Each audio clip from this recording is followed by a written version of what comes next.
Libraries are sanctuaries of knowledge, quiet places where the hum of whispered conversations and the rustling of pages create an atmosphere of peace.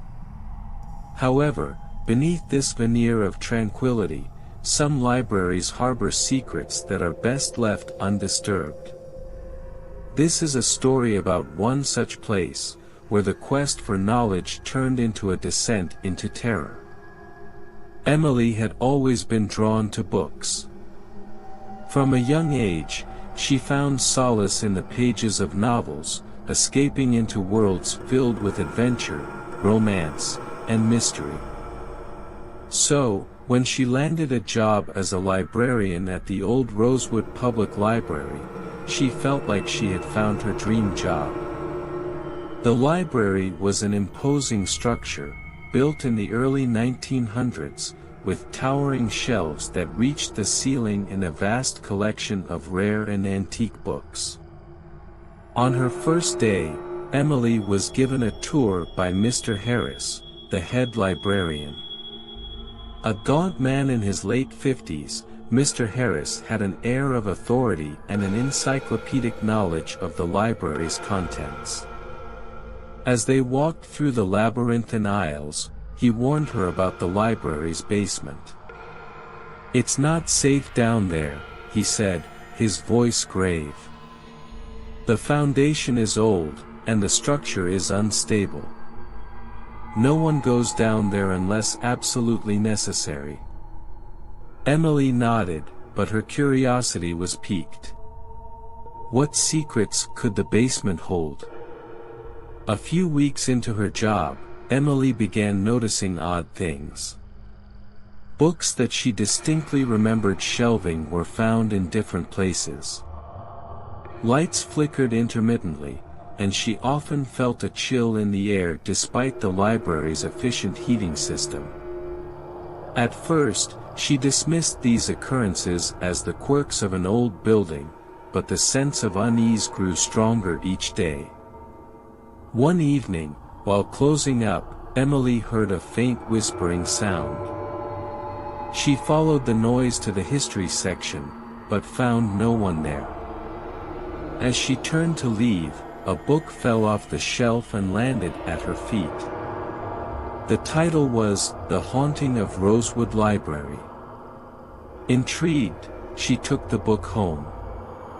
It was a collection of stories about the library's past, filled with accounts of ghostly apparitions and unexplained phenomena.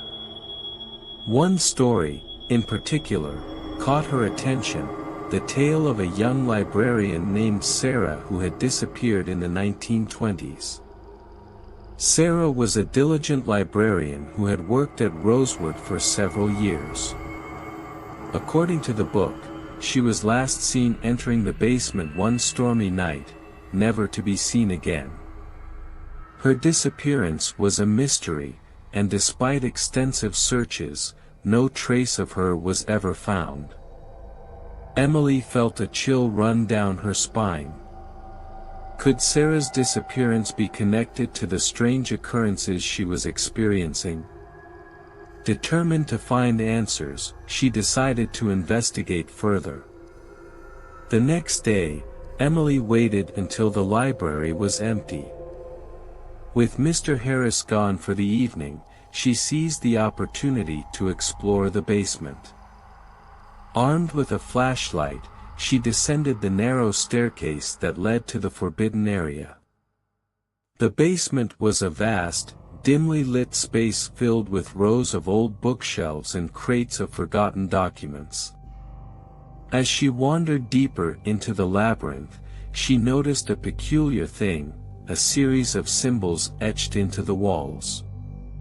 They seemed ancient, almost ritualistic. Suddenly, she heard a soft sobbing sound. Following the noise, she stumbled upon a hidden door. It was slightly ajar, revealing a small room beyond. Inside, the air was thick with dust and the scent of decay. In the center of the room was an old wooden chair, and on it sat the skeletal remains of a woman in a tattered librarian's uniform. Emily's heart raced as she realized she had found Sarah. Next to the skeletal remains, Emily found a diary. It was Sarah's, and it detailed her final days. The entries grew increasingly frantic, describing how she had discovered a dark secret hidden within the library's walls. According to Sarah, the library was built on the site of an ancient burial ground, and the spirits of the dead were restless. Sarah wrote about how she had tried to perform a ritual to appease the spirits, but something had gone horribly wrong. She became trapped in the basement, unable to escape the vengeful entities that now haunted the library. Emily shuddered as she read the last entry, which ended abruptly with the words, "They are coming for me." As Emily stood in the basement, the air grew colder, and the whispering voices intensified. She realized she had to leave, but the basement seemed to come alive around her. Books flew off the shelves, and the symbols on the walls began to glow with an eerie light. Panicking, Emily tried to find her way back to the staircase, but the basement seemed to stretch endlessly. The spirits, awakened by her presence, closed in on her. She felt their icy breath on her neck and heard their anguished cries. Just when she thought she couldn't take it anymore, she saw a figure in the distance. It was Sarah.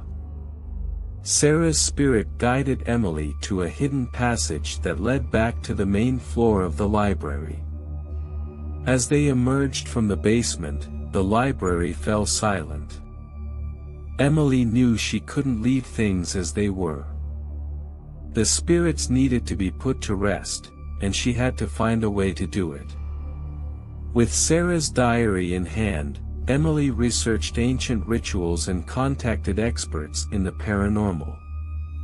She learned that the only way to appease the spirits was to perform a binding ritual, which required a personal sacrifice.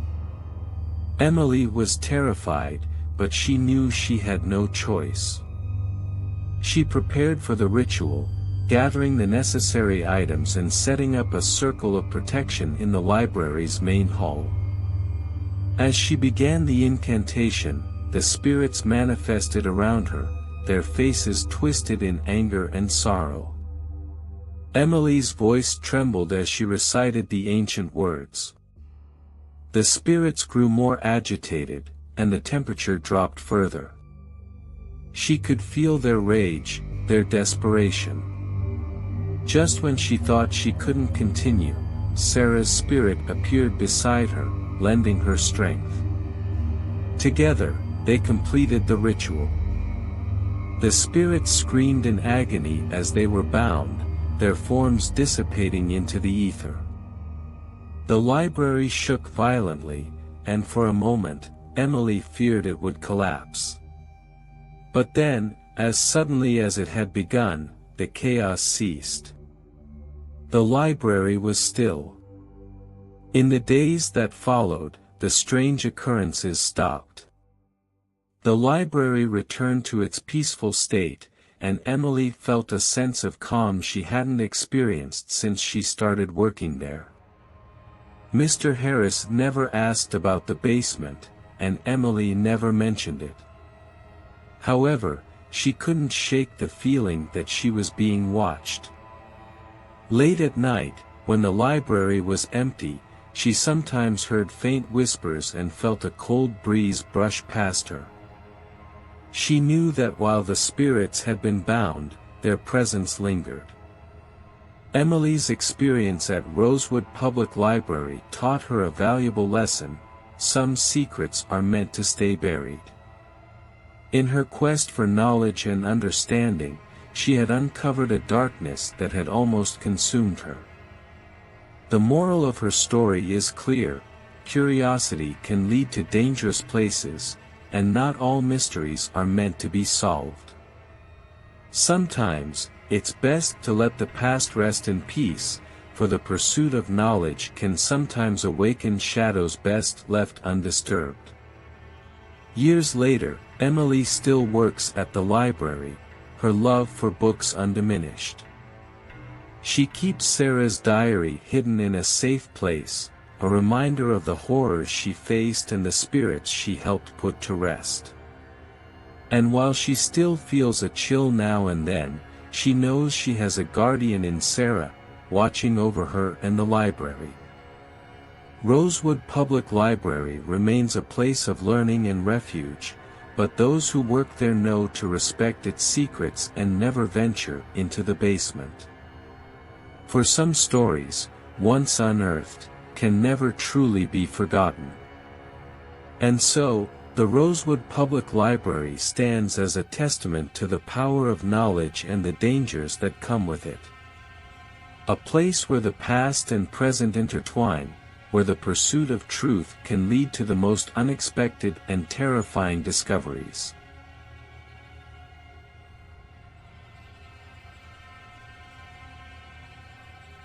Nestled in the heart of a small town in New England was the Brackett Library, a historic building dating back to the late 1800s.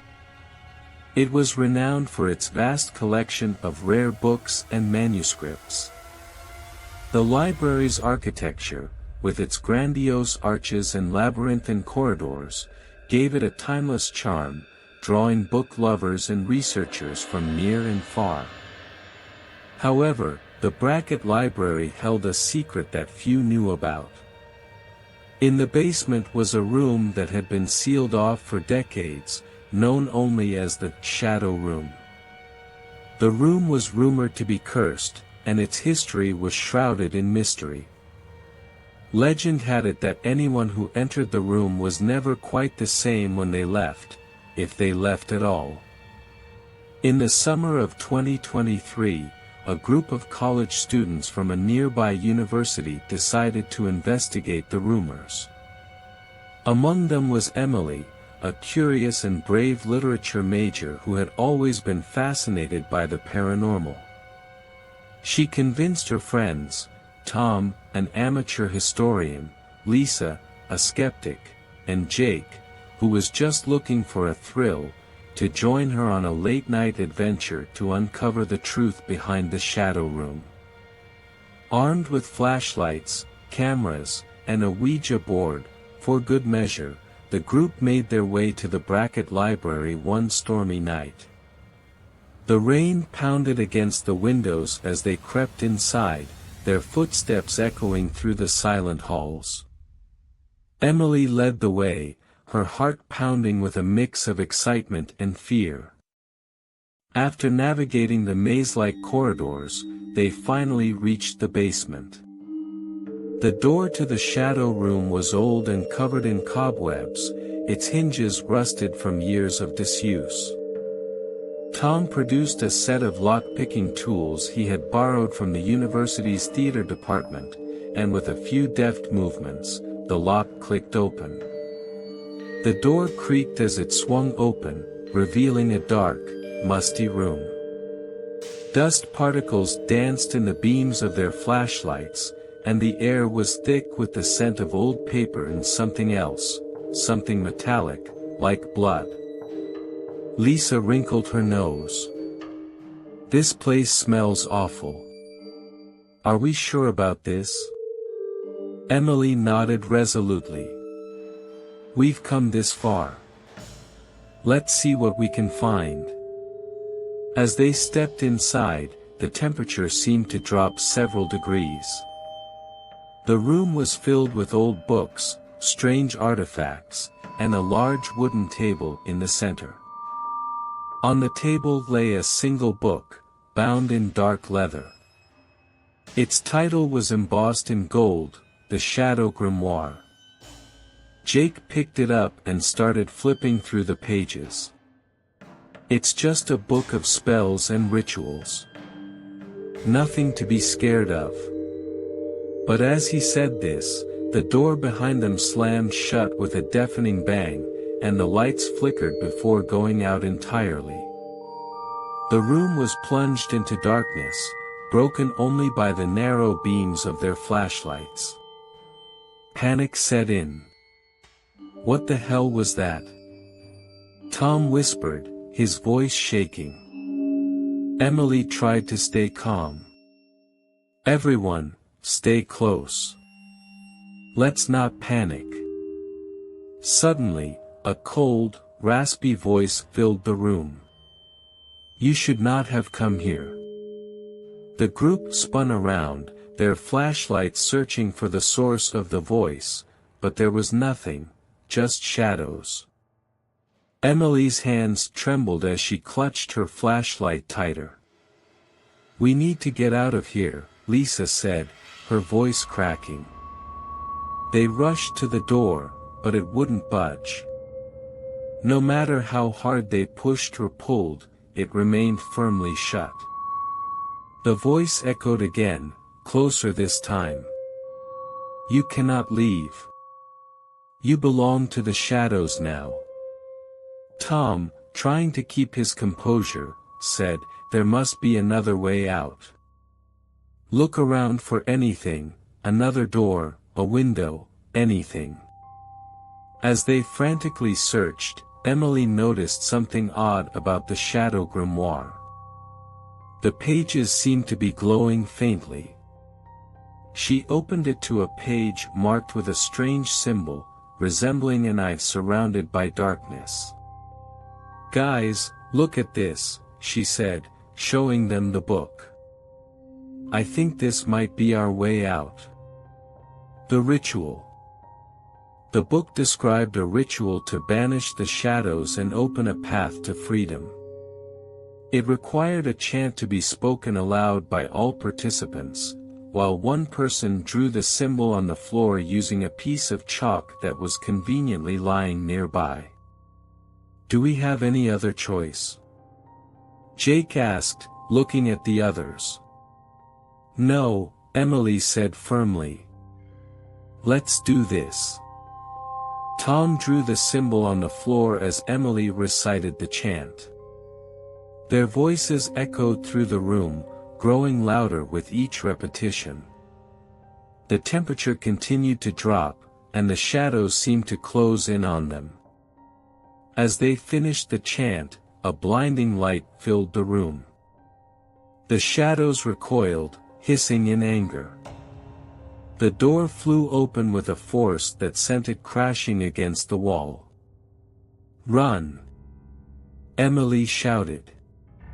The group sprinted out of the room and up the stairs, not stopping until they were outside in the pouring rain. They collapsed onto the wet grass, gasping for breath, their clothes soaked and their hearts pounding. What was that? Lisa stammered, her face pale. Emily shook her head. I don't know. But whatever it was, it didn't want us there. Tom looked back at the library, its windows dark and foreboding. We need to tell someone about this. The library needs to stay closed. The Brackett Library was temporarily shut down for an investigation. The shadow room was sealed off once more, this time with stronger locks and warning signs. The experience left a lasting impact on the group. They learned that some mysteries are better left unsolved and that curiosity can lead to dangerous consequences. The legend of the Shadow Room was no longer just a story, it was a stark reminder of the unknown dangers that lurk in forgotten corners of the world. Emily, Tom, Lisa, and Jake never spoke of that night again, but the shadows of the library haunted their dreams, a chilling reminder of the horrors they had narrowly escaped. Years later, Emily became a well-known author, writing about paranormal activities and haunted places. Her first book, The Shadow of Silence, recounted their harrowing experience in the Brackett Library. It became a bestseller, captivating readers with its eerie details and the unsettling truth behind the Shadow Room. Despite the success, Emily always ended her book tours with a warning: some stories are not meant to be uncovered. Some doors are best left closed. And some shadows are not just the absence of light, they are the presence of something much darker. The moral of their story resonated with many. Curiosity can lead you to incredible discoveries, but it can also bring you face to face with unimaginable horrors. Be careful what you seek, for you might find more than you ever wanted to know. The tale of the Shadow Room became a part of the town's folklore, a chilling reminder that some secrets are meant to stay buried, and some doors should never be opened.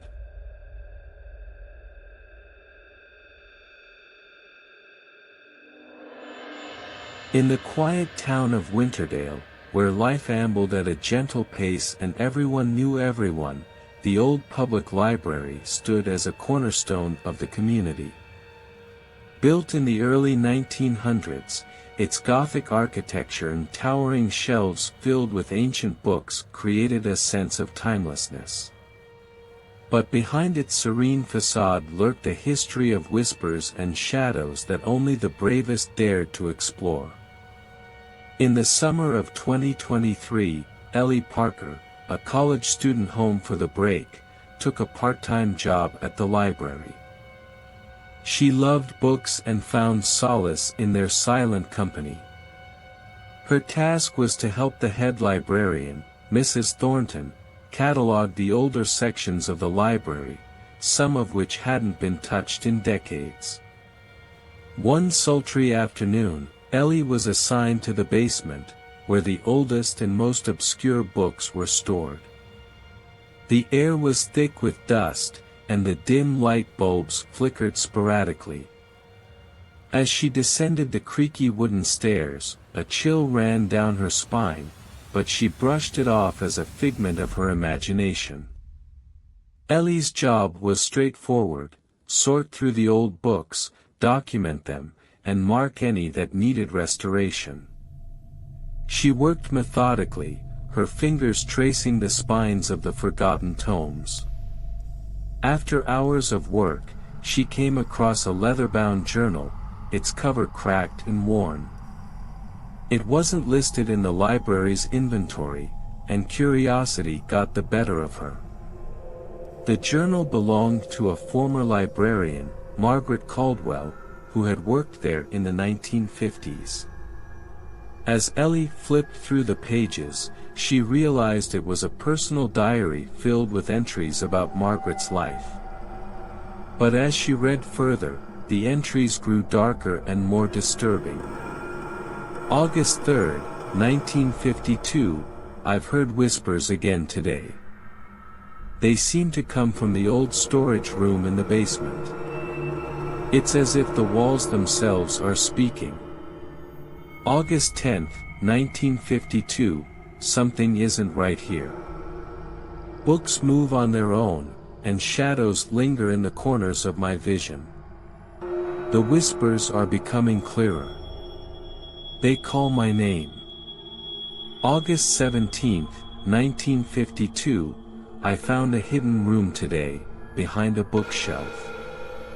It's filled with old manuscripts and strange symbols. The whispers led me here. I fear I've awakened something. August 24, 1952, I can't sleep. The whispers are louder now, and I see figures in the shadows. They want something from me. I must find out what.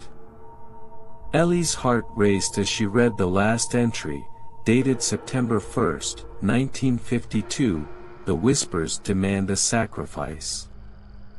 I don't know how much longer I can resist. I'm scared, but I must go to the hidden room one last time. Ellie looked up from the journal, her hands trembling. She had never heard of Margaret Caldwell before, and there were no records of her in the library's employment history. Determined to uncover the truth, Ellie decided to find the hidden room mentioned in the diary. Guided by the descriptions in the journal, Ellie navigated the basement's labyrinthine shelves. After what felt like hours, she found the bookshelf that Margaret had written about. With a deep breath, she pushed against it, and to her surprise, it swung open to reveal a narrow passage. The air inside was even colder, and Ellie could feel an oppressive presence weighing down on her. She stepped inside, her flashlight casting eerie shadows on the walls. At the end of the passage was a small room filled with ancient books and manuscripts covered in strange symbols, just as Margaret had described. In the center of the room was a pedestal with an open book. As Ellie approached, she felt a sudden, overwhelming urge to read it. The text was in a language she didn't recognize, but the words seemed to burn into her mind. She began to hear the whispers, faint at first, then growing louder and more insistent.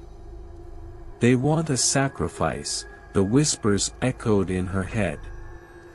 Panic surged through her, and she dropped the book, stumbling backward. The whispers grew to a deafening roar, and she felt invisible hands grasping at her, pulling her towards the pedestal. Summoning all her strength, Ellie broke free and ran back through the passage, slamming the bookshelf closed behind her. She collapsed on the floor, her body shaking with fear. The whispers faded, but she knew they were not gone. They were waiting. Desperate for answers, Ellie took the journal to Mrs. Thornton, who listened intently as Ellie recounted her experience. Mrs. Thornton's face grew pale, and she revealed that Margaret Caldwell had disappeared without a trace in 1952. The library had hushed it up to avoid scandal. Determined to put an end to the haunting, Ellie and Mrs. Thornton devised a plan. They would return to the hidden room, but this time, they would bring a local historian, Dr. Jameson, who specialized in ancient languages and occult studies. Armed with candles, salt, and protective talismans, the trio ventured back into the basement. As they entered the hidden room, Dr. Jameson began to chant in a low, rhythmic tone, reading from a protective scroll. The whispers intensified, but the protective circle they had drawn with salt seemed to hold them at bay. Dr. Jameson examined the book on the pedestal and deciphered its contents. It was a grimoire, a book of dark magic that required a human soul to unleash its full power. Margaret Caldwell had unknowingly activated it, and the whispers were the voices of trapped souls, demanding release. To break the curse, they needed to destroy the grimoire. But as Dr. Jameson attempted to set it ablaze, the whispers turned into agonized screams, and the room shook violently. Shadows writhed on the walls, forming ghastly shapes that reached out for them. Summoning all her courage, Ellie grabbed the grimoire and threw it into the salt circle. Dr. Jameson recited an incantation, and the book burst into flames. The shadows screamed and recoiled, the oppressive presence lifting as the grimoire was reduced to ashes. The room fell silent, and the air grew warmer. The curse had been broken, and the trapped souls were finally free. As they exited the basement, Ellie felt a sense of peace wash over her. The experience left an indelible mark on Ellie. She continued working at the library, but the basement was sealed off, and the hidden room was never mentioned again. The old journal was returned to its place, a silent witness to the horrors it had recorded. Moral of the story: some secrets are best left buried, but when faced with darkness, courage and determination can bring light and freedom. Never underestimate the power of knowledge and the strength that comes from confronting one's fears. The tale of Winterdale's haunted library became a local legend, a reminder of the shadows that linger in forgotten places, waiting for the unwary to stumble upon them.